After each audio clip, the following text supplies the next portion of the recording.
Hi all, welcome back to my channel. ഇന്ന് നമ്മൾ നോക്കാൻ പോകുന്നത് 3ാം ക്ലാസ്സിലെ മലയാളം 2ാമത്തെ പാഠം പലഹാരപ്പൊതിയിൽ വരുന്ന കയ്പും മധുരവും മുന്തിരിങ്ങ എന്നുള്ള പാഠഭാഗമാണ് നോക്കുന്നത്.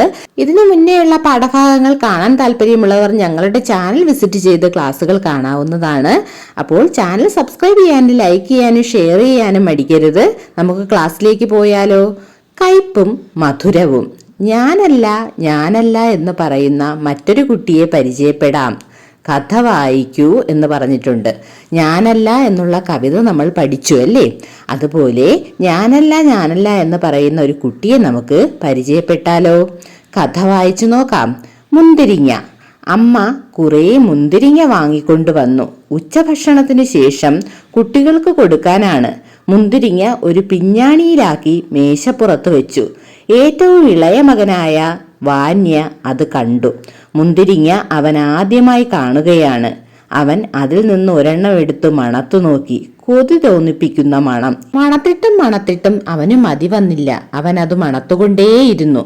ഒരു മുന്തിരിങ്ങ തിന്നണമെന്ന് വാന്യയ്ക്കു കലശലായ മോഹം. മുന്തിരിങ്ങയുടെ ചുറ്റും പറ്റിക്കൂടി നടന്നു. പിന്നെ മുറിയിൽ ആരുമില്ലാത്ത തക്കം നോക്കി അവൻ ഒരു മുന്തിരിങ്ങ എടുത്തു തിന്നു. എന്താണ് കഥയിൽ പറയുന്നത്? അമ്മ കുറെ മുന്തിരിങ്ങ വാങ്ങിക്കൊണ്ടുവന്നു അല്ലേ? ആരുടെ അമ്മ? വാന്യയുടെ അമ്മ. വാന്യയുടെ അമ്മ മുന്തിരിങ്ങ കൊണ്ട് പിഞ്ഞാണിയിലാക്കി മേശപ്പുറത്ത് വെച്ചപ്പോൾ ഇളയ മകനായ വാന്യയ്ക്ക് അത് കണ്ടപ്പോൾ ഒരെണ്ണം തിന്നാൻ കൊതി തോന്നി. മണത്തു നോക്കിയപ്പോഴോ കൊതിപ്പിക്കുന്ന മണവും. മണത്തിട്ടും അവന് വീണ്ടും മണക്കാൻ തോന്നിയല്ലേ? മണത്തുകൊണ്ടേയിരുന്നു. അപ്പോഴോ മുന്തിരിങ്ങ തിന്നണമെന്ന് വാന്യയ്ക്ക് മോഹം തോന്നുകയും അവിടെ ചുറ്റിപ്പറ്റിക്കൂടി നടന്ന് മുറിയിൽ ആരുമില്ലാത്തൊരു തക്കം നോക്കി അവൻ ഒരു മുന്തിരിങ്ങ എടുത്ത് തിന്നുകയും ചെയ്തു അല്ലേ? ആ മുന്തിരിങ്ങ അവിടെ നിന്നും പോയത് അമ്മ അറിഞ്ഞു കാണുമോ? നമുക്ക് കഥ വായിച്ചു നോക്കാം. ഭക്ഷണത്തിനുള്ള സമയമായി. അമ്മ വിളിച്ചു പറഞ്ഞു, മക്കളെ, ഊണിന് സമയമായി, എല്ലാവരും വന്നോളൂ. അച്ഛനെയും വിളിച്ചുകൊള്ളൂ. അച്ഛനും കുട്ടികളും വന്ന് തീന്മേശയ്ക്ക് ചുറ്റുമിരുന്നു. അമ്മയ്ക്കൊരു സംശയം. മുന്തിരിങ്ങയിൽ ആരോ കൈവച്ചിരിക്കുന്നു. അവരത് എണ്ണി നോക്കി. ഒരെണ്ണം കുറവ്. അമ്മ ചോദിച്ചു, മക്കളെ, നിങ്ങൾ ആരെങ്കിലും മുന്തിരിങ്ങ എടുത്തു തിന്നോ? ഒരെണ്ണം കുറവുണ്ടല്ലോ. എല്ലാ കുട്ടികളും ചേർന്ന് വിളിച്ചു പറഞ്ഞു, ഇല്ല. വാന്യയുടെ മുഖം ചെമ്പരത്തിപ്പൂ പോലെ ചുവന്നു. അവനും വിളിച്ചു പറഞ്ഞു, ഇല്ല, ഞാൻ മുന്തിരിങ്ങ തിന്നില്ല. അപ്പോൾ അച്ഛൻ പറഞ്ഞു, നിങ്ങൾ ആരും മുന്തിരിങ്ങ തിന്നില്ല എന്ന് പറയുന്നു. അപ്പോൾ പിന്നെ ഒരു മുന്തിരിങ്ങ എവിടെ പോയി? അങ്ങനെ മുന്തിരിങ്ങയൊക്കെ തിന്നിട്ട് നിന്നപ്പോഴാണ് അമ്മ മക്കളെ എല്ലാവരെയും ഭക്ഷണത്തിന് വിളിച്ചതല്ലേ? അച്ഛനും കുട്ടികളും എല്ലാവരും കൂടി ഭക്ഷണം കഴിക്കാനിരുന്നപ്പോൾ അമ്മയ്ക്ക് സംശയം തോന്നി, ആരോ മുന്തിരിങ്ങ തിന്നിരിക്കുന്നു എന്ന്. അങ്ങനെ എന്ത് ചെയ്തു അമ്മ അത് എണ്ണി നോക്കിയപ്പോൾ ഒരെണ്ണം കുറവ്. ആരെങ്കിലും തിന്നോ എന്ന് മക്കളോട് ചോദിച്ചപ്പോൾ മക്കൾ എല്ലാവരും പറഞ്ഞു ഇല്ല എന്ന്. വാന്യയും പറഞ്ഞു ഇല്ലെന്ന്. പക്ഷേ അവന് ഉള്ളിൽ പേടിയുണ്ടായിരുന്നു. അതുകൊണ്ടാണ് മുഖം ചെമ്പരത്തിപ്പൂ പോലെ ചുവന്നു എന്ന് പറഞ്ഞിരിക്കുന്നത്.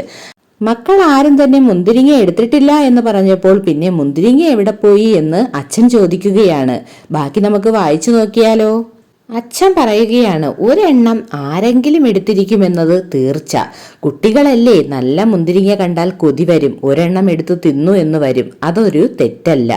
ഞാൻ നിങ്ങളെ ആരെയും കുറ്റപ്പെടുത്തുന്നില്ല. പക്ഷേ ഒരു കാര്യം ഓർത്തെനിക്ക് പേടിയാകുന്നു. മുന്തിരിങ്ങ തിന്നയാൾ വലിയ കുഴപ്പമാണ് കാണിച്ചിരിക്കുന്നത്.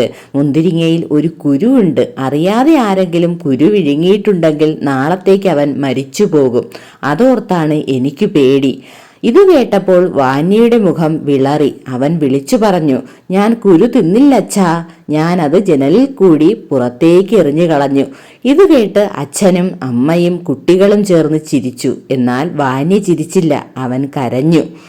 അങ്ങനെ എന്താ സംഭവിച്ചത്? അച്ഛൻ ഇതാരാണ് എടുത്തതെന്നറിയാൻ ഒരു സൂത്രം പ്രയോഗിച്ചു അല്ലേ?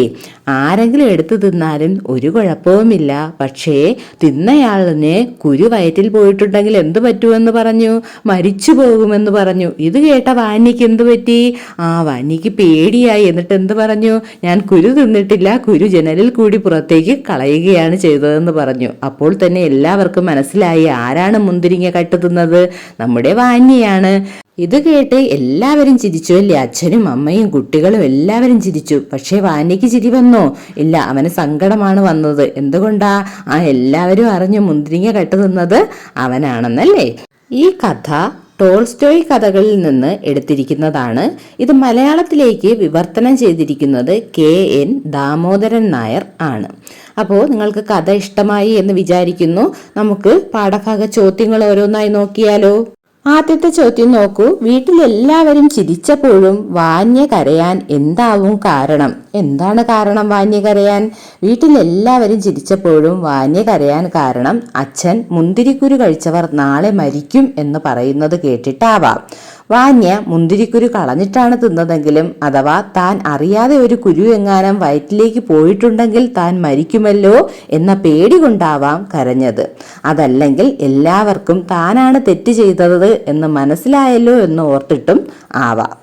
അടുത്ത ചോദ്യം നോക്കൂ. ഈ കഥയിൽ നിങ്ങൾക്ക് ഏറ്റവും ഇഷ്ടപ്പെട്ട കഥാപാത്രം ആരാണ്? എന്തുകൊണ്ട്? നിങ്ങൾക്ക് ഇഷ്ടപ്പെട്ട കഥാപാത്രത്തിനെ കുറിച്ചാണ് എഴുതേണ്ടത്. ഞാനിവിടെ കഥയിലെ അച്ഛനെ കുറിച്ചാണ് എഴുതിയിരിക്കുന്നത്. ഈ കഥയിൽ എനിക്ക് ഏറ്റവും കൂടുതൽ ഇഷ്ടപ്പെട്ടത് കഥയിലെ അച്ഛനെയാണ്. മക്കളിൽ ആരോ ഒരാൾ മുന്തിരി കട്ട് തിന്നിട്ടുണ്ടെന്ന് അച്ഛനറിയാം. എന്നിട്ടും അവരെ ശകാരിക്കുകയോ അടിക്കുകയോ ചെയ്യാതെ ഒരു സൂത്രം പ്രയോഗിച്ച് മുന്തിരി കട്ട് തിന്നയാളെ അച്ഛൻ കണ്ടെത്തി. അടുത്ത ചോദ്യം നോക്കാം. അച്ഛൻ പ്രയോഗിച്ച സൂത്രം നിങ്ങൾക്ക് ഇഷ്ടമായോ? എന്തുകൊണ്ട്? നിങ്ങൾക്ക് ഇഷ്ടമായോ? അച്ഛൻ പ്രയോഗിച്ച സൂത്രം ഇഷ്ടമായി കാണുമല്ലേ? അച്ഛൻ പ്രയോഗിച്ച സൂത്രം എനിക്ക് ഏറെ ഇഷ്ടപ്പെട്ടു. കാരണം മുന്തിരി കട്ടുതിന്ന മക്കളെ അടിക്കുകയോ വഴക്കു പറയുകയോ ചെയ്യാതെയാണ് അച്ഛൻ കട്ടയാളെ കണ്ടെത്തിയത്. തികച്ചും നല്ലൊരു കാര്യമാണ് അത്. അടുത്ത ചോദ്യം നോക്കൂ. മുന്തിരിങ്ങ എന്ന കഥ റോൾ പ്ലേ ആയി അവതരിപ്പിക്കൂ. എങ്ങനെ റോൾ പ്ലേ ആയി അവതരിപ്പിക്കാം? നിങ്ങൾ ഓരോരുത്തരായി ഓരോരോ കഥാപാത്രങ്ങളാവണം. ഒരാൾ അച്ഛനാവണം, ഒരാൾ അമ്മയാവണം, ഒരാൾ വാന്യയാവണം, പിന്നെ മറ്റു മക്കളായിട്ട് മറ്റു കുട്ടികളും ആവണം. എന്നിട്ട് ഓരോ കഥാപാത്രങ്ങളും അവരവരുടെ ഡയലോഗുകൾ പഠിച്ച് നിങ്ങൾ ക്ലാസ്സിൽ റോൾ പ്ലേ അവതരിപ്പിക്കണം. അടുത്ത ചോദ്യം നോക്കാം. മുന്തിരി കട്ടുതിന്ന ദിവസം വാന്യ എഴുതാനിടയുള്ള ഡയറി തയ്യാറാക്കൂ, ക്ലാസ്സിൽ അവതരിപ്പിക്കൂ എന്ന് പറഞ്ഞിട്ടുണ്ട്. അപ്പോൾ അന്നത്തെ ദിവസം വാന്യ ഡയറി എഴുതാം. കാരണം ജീവിതത്തിൽ മറക്കാൻ കഴിയാത്തൊരു ദിനമാണ് അന്ന്. അപ്പോൾ അന്നത്തെ ഡയറി നമുക്കൊന്ന് എഴുതി നോക്കാം. ഡയറി എഴുതുമ്പോൾ ആരും തീയതി വെക്കാൻ മറക്കില്ലല്ലോ. 4/8/2026 ചൊവ്വ. ഇന്നെനിക്ക് മറക്കാൻ പറ്റാത്ത ഒരു ദിവസമായിരുന്നു. ഇന്ന് അമ്മ കുറെ മുന്തിരിങ്ങ വാങ്ങിക്കൊണ്ടുവന്നു. അമ്മ മുന്തിരിങ്ങ ഒരു പിഞ്ഞാണിയിലാക്കി മേശപ്പുറത്ത് വെച്ചു. ഞാനത് കണ്ടു. ഞാൻ അതിൽ നിന്നും ഒരെണ്ണം എടുത്ത് മണത്തു നോക്കി. കൊതി തോന്നിപ്പിക്കുന്ന മണമായിരുന്നു അതിന്. എനിക്കതിൽ നിന്ന് ഒരെണ്ണം തിന്നാൻ കലശലായ മോഹം തോന്നി. അങ്ങനെ മുറിയിൽ ആരുമില്ലാത്ത തക്കം നോക്കി ഞാൻ ഒരു മുന്തിരിങ്ങ എടുത്തു തിന്നു. ഭക്ഷണത്തിനുള്ള സമയമായപ്പോൾ അമ്മ എല്ലാവരെയും വിളിച്ചു. നമ്മളെല്ലാം ഭക്ഷണം കഴിക്കാനിരുന്നു. അപ്പോൾ അമ്മ മുന്തിരിങ്ങ എണ്ണി നോക്കി. ഒരെണ്ണം കുറവുണ്ട്. ആരാണ് തിന്നതെന്ന് അമ്മ ചോദിച്ചു. ഞാനല്ല തിന്നതെന്ന് എല്ലാവരും പറഞ്ഞു. ഞാനും അങ്ങനെ തന്നെ പറഞ്ഞു. പക്ഷേ മുന്തിരിങ്ങയുടെ കുരു വിഴുങ്ങിയിട്ടുണ്ടെങ്കിൽ നാളത്തേക്ക് അവൻ മരിച്ചു പോകുമെന്ന് അച്ഛൻ പറഞ്ഞത് കേട്ടപ്പോൾ എനിക്ക് പേടിയായി. അത് കേട്ട് ഞാൻ മുന്തിരിങ്ങയുടെ കുരു കളഞ്ഞിട്ടാണ് തിന്നത് എന്ന് പറഞ്ഞു. എന്തായാലും അതോടെ എൻ്റെ കള്ളത്തരം വെളിച്ചത്തായി. എല്ലാവരും എന്നെ നോക്കി ചിരിച്ചു. സങ്കടം സഹിക്കാനാവാതെ ഞാൻ ഒത്തിരി കരഞ്ഞു. ഇന്നത്തെ ദിവസം എനിക്ക് ഒരിക്കലും മറക്കാൻ കഴിയില്ല. ഇനി ഞാൻ ഒരിക്കലും ഒന്നും കട്ടു തിന്നുകയുമില്ല. അപ്പോൾ നിങ്ങൾക്ക് ഇഷ്ടമുള്ള രീതിക്ക് ഡയറി മാറ്റി എഴുതാവുന്നതാണ്. നമ്മൾ ഈ പാഠഭാഗത്തിലെ എല്ലാ ചോദ്യങ്ങളും നോക്കിക്കഴിഞ്ഞു. അടുത്ത ക്ലാസ്സിൽ അടുത്ത ഭാഗവുമായി കാണാം. എല്ലാവരും നന്നായിട്ട് പഠിക്കുക. ചാനൽ സബ്സ്ക്രൈബ് ചെയ്യാനും ലൈക്ക് ചെയ്യാനും ഷെയർ ചെയ്യാനും മറക്കല്ലേ. അടുത്ത ക്ലാസ്സിൽ കാണാം. Thanks for watching.